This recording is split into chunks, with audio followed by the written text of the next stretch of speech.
Hello and welcome to your next episode, the next chapter in the podcast series you know and love for women bursting into their 40s, 50s and beyond.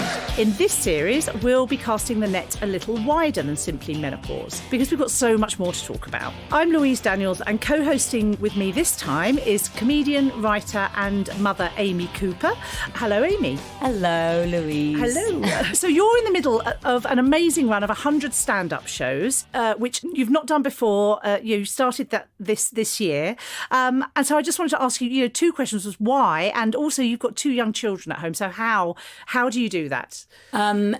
So the 100 gigs thing is a bit of an industry standard, to be honest. So when I first started doing this, so just to give you a little bit of a background, back in the early 1500s, before life took over and I had my kids and everything just goes up the wall, doesn't it? Like you come up for air after having small children. Mine are 8 and 5, and you're kind of like, when you walk into a room, what was I doing? Oh yes, I was living my life, and I was acting, and I was performing, I was singing. So that is my background. Yeah. And then these little screens that are in our hands constantly are our smartphones, which are the root of all evil, but also for a lot of people connect people as well. And I was finding that I got my creative juices back a little bit by doing little silly videos onto YouTube or onto my social media, onto Facebook and Instagram and stuff. And then I kind of had this feeling that I really wanted to reconnect with that visceral experience of being in a room with an audience, looking in the whites of their eyes, even if the whites of their eyes are looking a little bit like, oh, what's this? What's this, Mary? What's she doing here? Because I've had a lot of turkeys of gigs, to be honest, where it's but it's all a learning curve. So the industry standard is to get to 100 gigs, and then you've got enough experience under your belt to be able to assess what it is that you're going to do next, whether you're maybe going to do a show that's an hour or do a festival, or so that's what that's about. And I'm up to about maybe 50 so far. Yeah, that's going to be my next question. That's kind of where I'm up to. And I've kind of found my tribe. So I do a lot of character stuff. So I sit quite well on a bill with like drag queens, magicians and burlesque dancers, rather than sort of 8 white straight men talking about wanking and Tinder and Brexit. Usually I don't quite fit in at those gigs, like the token woman character. But those have been character building, funnily enough. I've kind of found my tribe a little bit with that. And that's still an evolving process, and it goes on. How I do it, the logistics of doing it. So I could not do it without my mum. My mum lives around the corner from me, and I live around the corner from you. And I think, if she wasn't there to sort of literally allow me to go and get that, 17:37 into London Bridge to be able to get to a venue at sort of 7:30, I wouldn't be able to do it. That's how I do it. And I'm omitting my wonderful, long-suffering husband as well there. Do not edit that out. No.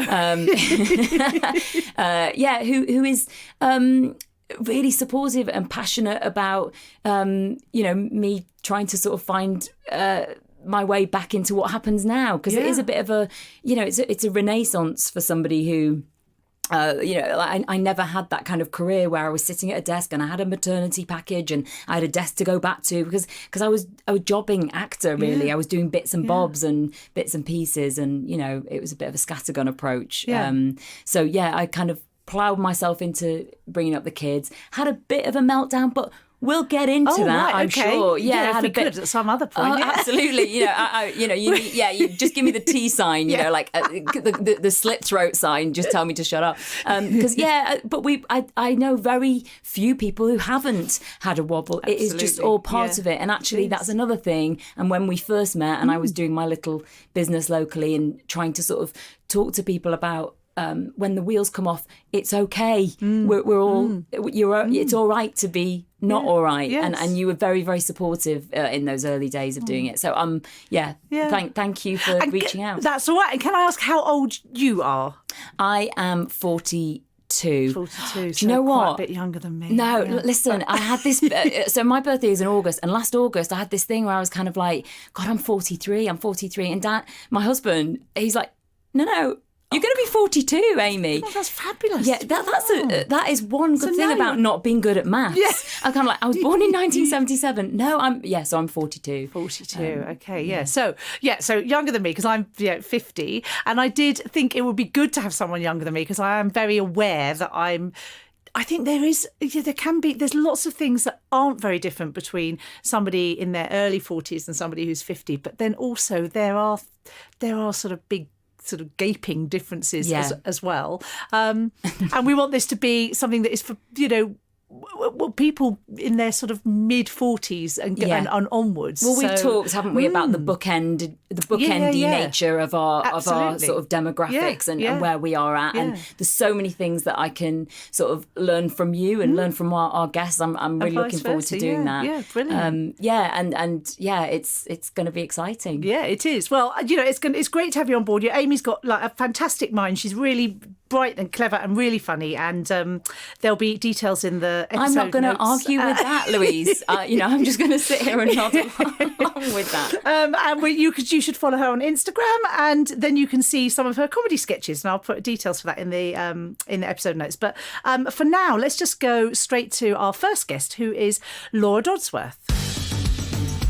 We're here in Laura's home with her dog who's chewing in the background. What's her name, sorry? Luna. Noisy, chewy Luna. Yeah, sorry about that. Okay. So Laura's Bereality series of books are 100 Women, Their Breasts, Their Stories, Manhood, The Bereality, which is 100 images of penises, and Womanhood, The Bereality, which features images of 100 vulvas and was made into a Channel 4 documentary called 100 Vaginas, which is still available, I think. Yeah, it's still on all four, actually. Good, okay. So all of the books and the documentary include personal and significant interviews with those photographed. And these are books that really break down, physical taboos via the photos that you've taken, and also overturning social and emotional taboos as well in the conversations that you have with the people that you're photographing. So for me, that was the most interesting thing is the stories that have come that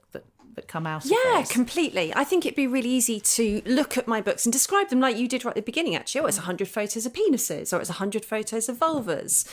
But I think that is obviously a really important aspect of it. I did really want to show what the spectrum of normality looked like. What do we look like when we take off our clothes? And so the photographs do that. But that would only be understanding the project just at the very top level, because really those photographs are signposts that take you through the politics and the themes of power and shame, sexuality, and all those subjects that we push right to the back of the darkest corner of the cupboard. Yeah, all the social and emotional taboos. Because the thing is, once you photograph that really intimate and taboo part of somebody's body, once they've let you in there, they let you into all of these really important subjects that we just don't talk about enough. So really the stories are what the projects are all about. So why did you start? You planned obviously the first book, and then why did you start doing each one, I guess? Well, there's the short answers and long answers. You probably want a short answer for a podcast, but no, I was never planning each of these. I mean, honestly, photographing 100 women's vulvas was never on the career plan. Or penises. I mean, they really, really took me by surprise. And actually, Bereality took me ages to work up the courage to do, which now feels like a bit of a joke. I mean, after everything I've done, the thought that I put off photographing breasts for 2 years is literally laughable. But here you are, you're in leafy Surrey in the suburbs, and I really would have been the only mum I knew at the school gates doing something as left field as that. So I think what it came out of was feeling like I'd been in a box all my life. I've thought back and tried to remember the very first image of a woman that made me think about what being a woman would be. And it was an image of Sam Fox, this really iconic page 3 model. And I found this picture fascinating, but also really intimidating when I was a child. My dad had this pink satin cushion. It had a picture of Sam Fox on one side. It used to knock around the house, the back seat of the car for a while. that image, but then so many afterwards made me feel like I just didn't measure up. And I think in common with so many women, I had lots of body image issues. It wasn't just the idea of physically having to fit into a box. It was this whole notion of what's a woman? Am I measuring up? Am I living up to it? The issues came up more and more to me in the surface. I think when I was in a stage of marriage when I was really questioning my identity. Quite recently married 2 little children. I remember I had 2 under 2 and I was working really hard. And I think I just got a bit lost. And I thought, well, who am I? And is this what being a woman is? I'm a wife, I'm a mother, my body's changed a lot. And I wanted to explore what being a woman meant. So you did the first book. Yes, I found 100 women who let me photograph their breasts and talk to me about stories about their breasts. So using those as a kind of a really intimate window into female lives. Right. And then you moved on to penises. And how did that happen? That's Just an unfortunate don't. way. How did that? I just don't. Honestly, I don't know. How on earth did that happen? Well, the thing is, I got to the end of Reality and I thought, God, this is really amazing. Women actually rock. I love women. I love myself a bit. It's all okay. I felt really tender about women, and I just felt like I understood myself and women better. And I had this realization that actually that whole project hadn't been about women in a way. It had been about men, because I'd been responding to men in my life, you know, my dad and his Sam Fox cushion, things that were going on with my husband at the time, male stories all around me. And I thought, I just need to know men better. How have they made me feel the way I feel? Yeah. Men don't talk about what's going on with them in the same way as women. It's a general, it's a general comment. Of course, it's not always true, but I don't think they share their inner world in the same way as women. So for me, it was about this really important connection with masculinity and men, because I wanted to understand them. Just totally selfish reasons for the project. I wanted to understand them. It was not about seeing 100 penises. No. But it was about going into a very intimate space. There's no hiding. And a flaccid penis is soft, vulnerable, tender. It's not like it's big sexual weapon. No. It's a very soft, intimate, vulnerable space to be in with the men, and they opened up in the most amazing way. Yeah. So it was about balancing. It was like, I know women, and now I want to know men. And then the next book. And then the next book. Yeah. Yeah. Well, I suppose it was inevitable I was going to finish with that, but I didn't see it coming. No. I didn't see it coming. Did you sort of think, well, I've done women, I've done men, and that's it then? That's what I told myself for a good long time. Absolutely. I've done women, I've done men, I've done both sides. Aren't I great? So balanced, great feminist. And I realised actually there's a lot of stories that would come up in Womanhood that hadn't come up in Reality, because there is a lot more mystery and there's a lot more taboo around the vulva. I mean, actually, you were saying, Aimee, before we started the podcast, weren't you, that do you mind me saying this? No, not at all. That your 8-year-old daughter had been looking at my book and she's like, well, what is this? What am I looking at? Because actually, when you see those 100 vulvas together, all it does lined look up, quite 10 by 10, and she was just kind of shaking her head and couldn't quite, she'd lost her GPS sat nav on it all. She couldn't quite identify what she was looking at. Because it's quite mysterious. We don't see them. You know, if you're not a gynecologist or a midwife, if you're a straight woman, you don't see them. No. Cocks are quite front and centre. You know, men might be able to catch a furtive look in the changing rooms, or, you know, they're not going to be able to avoid it. They can see their own. Yeah. But we can't even see our own unless we go to some, you know, particular special effort. Yeah. That's what I loved about your TED talk, because you know, you talk about like you've got to get a mirror and you've got to kind of crouch to see it from that perspective, or, you know, huge amount of effort. Yeah. Oh my God, it's so good. I mean, I have literally done this. Okay, I mean, a number of times, many times, I'll admit it, and, you know, used a mirror, and the mirror is quite small, so it's quite hard to get the whole thing in, and then it's dark. It's dark down there, and you're crouching on the floor with the mirror. You know, the lights up on the ceiling, so getting a table lamp off the bedside table, and then kind of trying to angle that. Like, do I angle it at the mirror? Do I angle it at my vulva? What am I doing? And it's just seeing yourself. It's quite hard. I think I've seen myself best through my lover's eyes. Yeah. From what has been said to you? Yeah. Oh my God, I'm getting a bit shy now. I'm not going to ask you. We're just going to deep dive here. That's... You know, this came up in the project, actually. You know, the male gaze gets a really bad rep. And what I'm talking about isn't quite the male gaze, but I'm talking about men gazing. Or it could be a woman gazing. But, you know, if your lover's kneeling in front of you and they can see your vulva and they look at it and they're telling you how beautiful it is, and you know they really, really do love it. In a way, Luna's munching away in the background as we're talking about this. Yeah. It's just really good sound effects.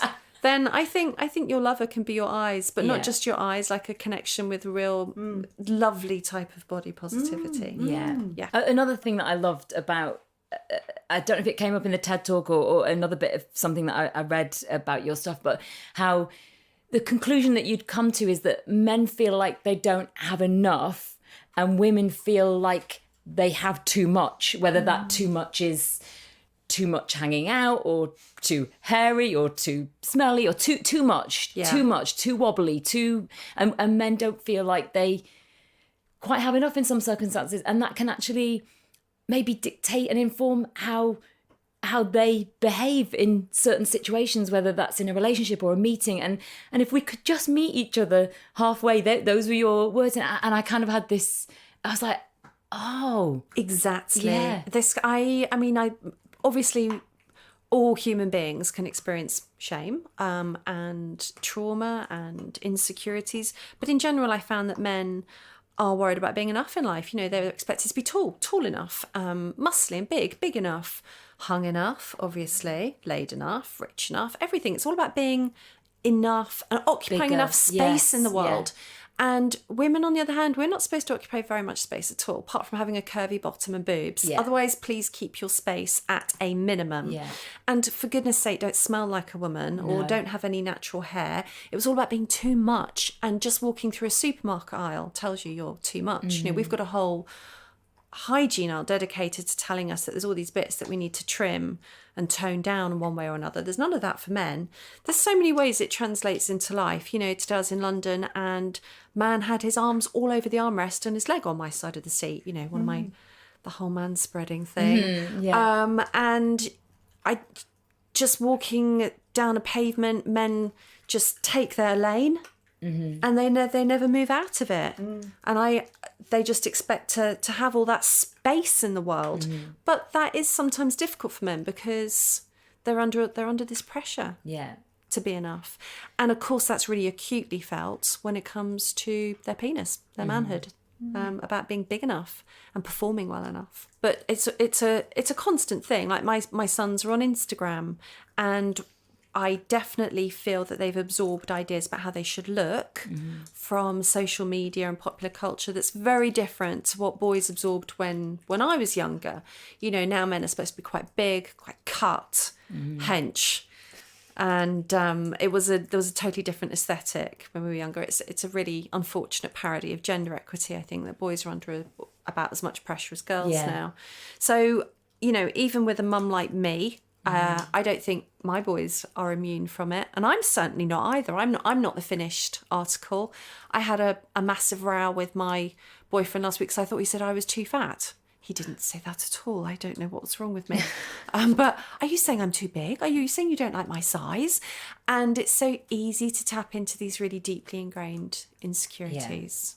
But yeah, we've got to constantly work at it, and the best way to do that is to remind ourselves about what's real. So you've got teenage boys. How do your boys feel about the books that you've done, the Channel 4 documentary, everything that you speak about? Okay, so actually my boys are quite a good guide, I think, for when the right time to introduce these things are. But these are boys, not girls, so it'll be different. When I worked on Bare Reality, they were that bit younger, so it's like 5-6 years ago, and it was under their radar in a way. It was kind of quite cool for them to see that I was going to be on TV or radio, and that was sort of exciting and Bit of kudos around that. a little bit. And they But were also, do you think pre-puberty. It was boobs as well, which isn't Boobs are easier. Yeah, easier than They're easier.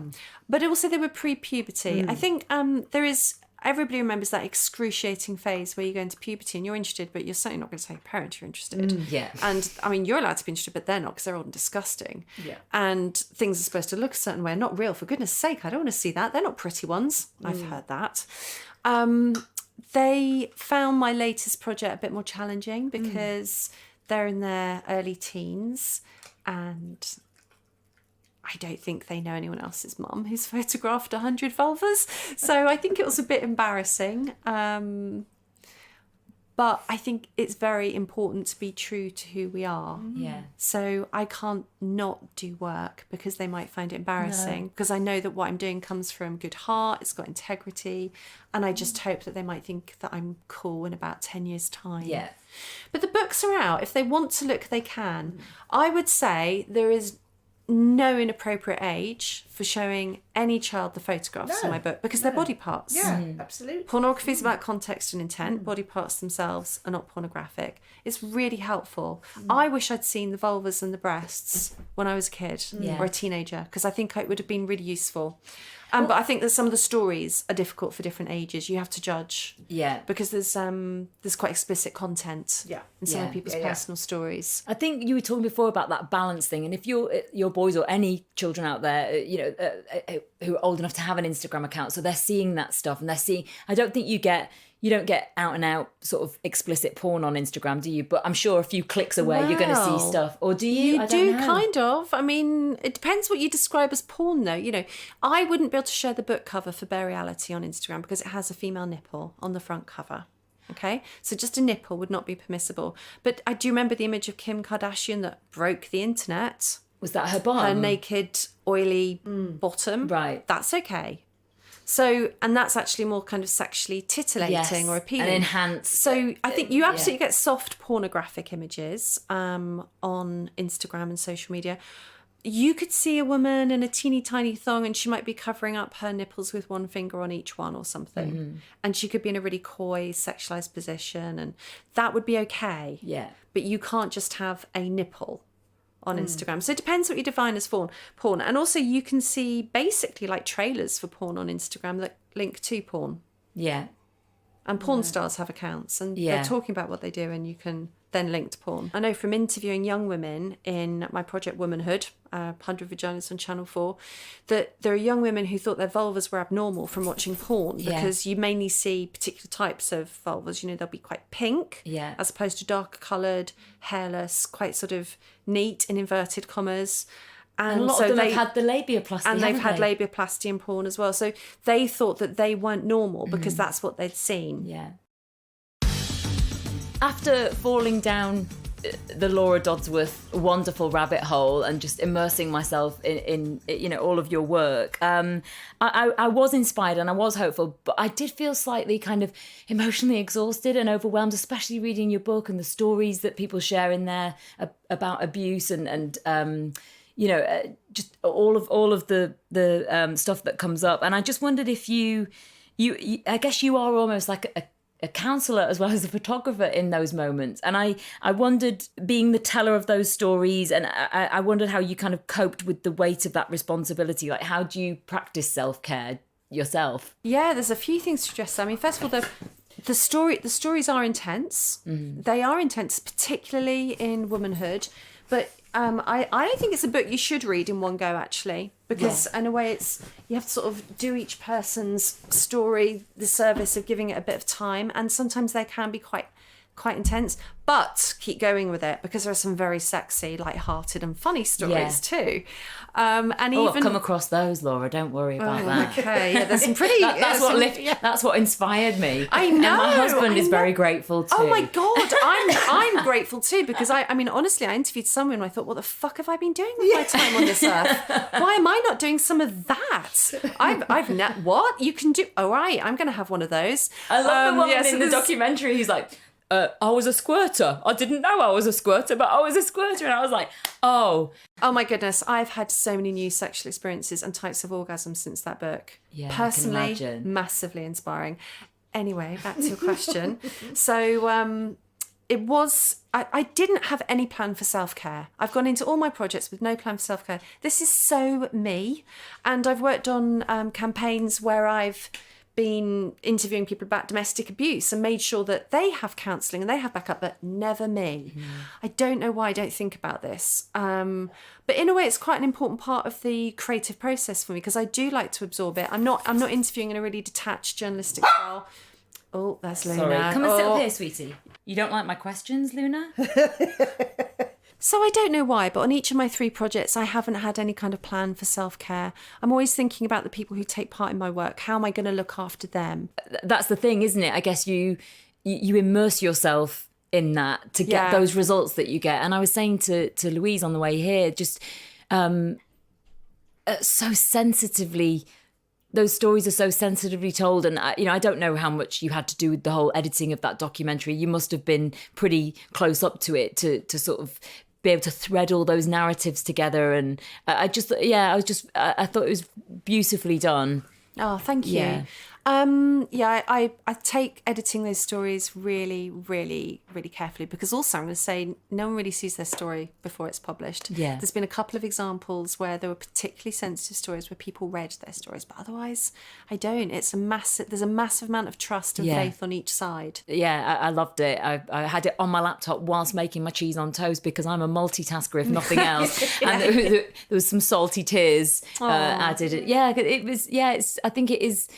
All of those emotions you talk about, like that, the FGM storyline, and but again with that positive, hopeful thing of her saying, actually, despite the clitoris being cut, actually most of the clitoris is inside the body. She still has an orgasm. She wins, and that lovely shot of her just sort of smiling at the end. It was. I know. I'm so pleased for her. Of course, that's not true for every woman who's had FGM. Some women won't be able to orgasm for lots of reasons after FGM, because of either emotional trauma or because they're a woman who would have needed the outside part of their clitoris to orgasm. But I'm bloody glad she does. Yes. Yeah. She's really broken lots of the molds. Working as a sexual health nurse and having such an amazing sex life post FGM. It's great. Can I ask about women who, in the Womanhood book, who were 50 plus and on their menopause journey? Were they quite hard to find? Were there not many of them that came forward? Because I'm, just thinking we're quite a suppressed bunch. So, and before, I was aware of your book and had seen the documentary, it had never occurred to me to have a look at my vulva. Never. No, it had never occurred to me. No way. Never occurred to me. You're joking. Even after Are you telling me you'd never looked? Maybe. Not even when you really When pregnant, I was everything about starts to 13, I might have. But I wasn't even interested. It wasn't that I thought I shouldn't. I just had no interest. Oh my God. Well, Which some is of us are terrible. very, very nosy, Louise. I guess that's why I do the kind of work I do. Oh my God. So, I've come across others like you who've never looked. You see, there we are. I'm assuming that that's just like nobody ever suggested to me that I should be interested in it. So I'm not. So I'm assuming that because I'm 50, I'm assuming all 50-year-old women aren't interested, but obviously not all. But I don't know, because my sort of sample is obviously skewed and biased towards women who'll take part in the project. Yeah. But I did definitely interview women who've never looked. The first time they've ever seen their vulvas on the back of my camera. So that was a moment for both of us. I didn't find it hard to find women over 50. No. I did find it harder to push into much older. I mean, I've got a woman who's 101 in Reality and a man in his 90s in Manhood, but I don't think I've got anyone who's over 77 in Womanhood. Part of that is because I worked on it more quickly. And, when you want to kind of reach out and get those rarer people, you have to allow lots of time for it. Yeah. It's hard to find people in their 80s, 90s and 100s to take part in nude photography projects. But women over 50, no, not at all. I felt there was really quite a serious appetite to take part in this. So specifically women over 50 wanted to talk about the terrible aspects of the menopause, but also how actually they're still having sex and they're fine, thank you very much. Good. So a real mix. And what about men? How was that? I'm just assuming, like you presumably got to get down on your knees in front of a guy and take. Is that? I mean, yes, how no, it works? you've got And straight to the punchline. Yes. Yeah, I mean, it was different. It's really strange the things I'll consider super carefully and the things I haven't considered at all. So when I photograph breasts, that just involves ducking down a little bit to get to the right height.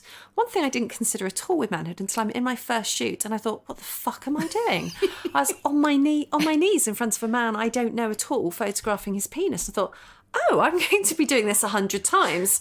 This is actually, it's quite intimate. And the body, like the body posture, everything about it is different. Yeah, it was different. I mean, I'd not seen that many penises before.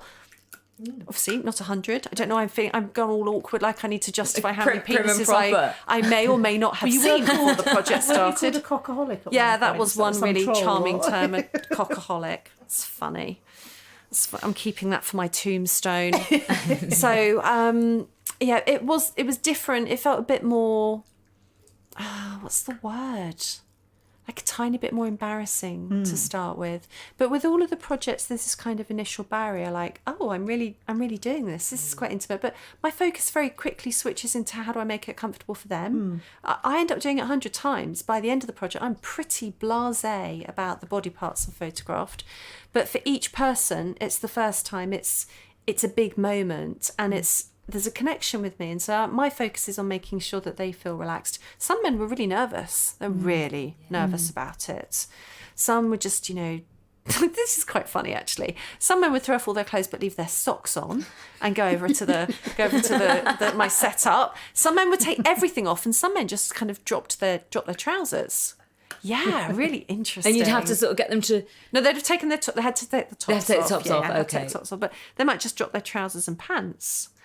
I don't know, like a I wonder trip to the loo if- or something. And some people would take... Yeah, the first time somebody kept their socks on, I thought, oh, that's so weird. I never thought somebody would leave their socks on. Can you tell us how old you are, Laura? I'm 46. 46. And I think you said before, you're perimenopausal. Yep, I'm Yes, perimenopausal. Absolutely.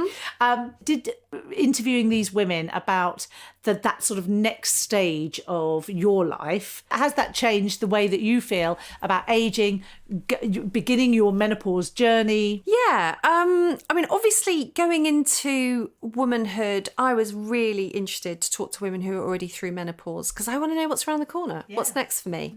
I'm massively curious. And I was asking them about, how their vaginas changed, how their vulvas changed, symptoms, sex, what's sex like? How is sex? Is sex still okay? I had loads of questions about menopause. For me, it was just this amazing opportunity to just look into the future. I heard a variety, of course, there's a variety of experiences, aren't there? There were women who'd had barely noticeable menopause, there's women who with really bad problems, including vaginal atrophy, and women who just made me think, yeah, I'll have one of those. I'll have that menopause, that one where you're still I'll order that having one, an amazing please. sex life and there's not been any problems. I think it's my own experience of perimenopause that's informed how I feel about it the most. Yeah. I've found it quite tough, I have to say. It has really surprised me. I thought that I would just go through it entirely naturally because I exercise hard and I eat well and I try to do things quite naturally. And I thought that's how I would coast through perimenopause, but no, it has not been like that. I'm taking HRT, which I absolutely love. And love it. Yeah. I was having really bad PMT, so that's been great. But otherwise, I feel okay about it. I feel completely fine about being perimenopausal. I think that when it first started, when my periods first went irregular, I had this kind of grieving moment. I thought, Right. I'm not going to be able to be a mother again. Yeah. And I didn't want any more children. Actually, would I say I'm not going to be able to be a mother again? I've got this puppy next You've got to me a toddler who is making the most ridiculous noise. I'm so sorry. She's super cute, though. I have replaced my children just with a new wants child attention, here. doesn't she? Yeah, she really She's does. just looking around, She really going, does. "What are you looking at me?" So, I felt this kind of grief, like, I won't be the maiden, I won't be the mother anymore, I can't have any more babies, I don't even want any more babies. And actually, once I got my head around that, this is inevitable, ageing is inevitable. By the way, death's inevitable at the end, just get with the programme, we're all going to go through menopause. And I thought, this is okay.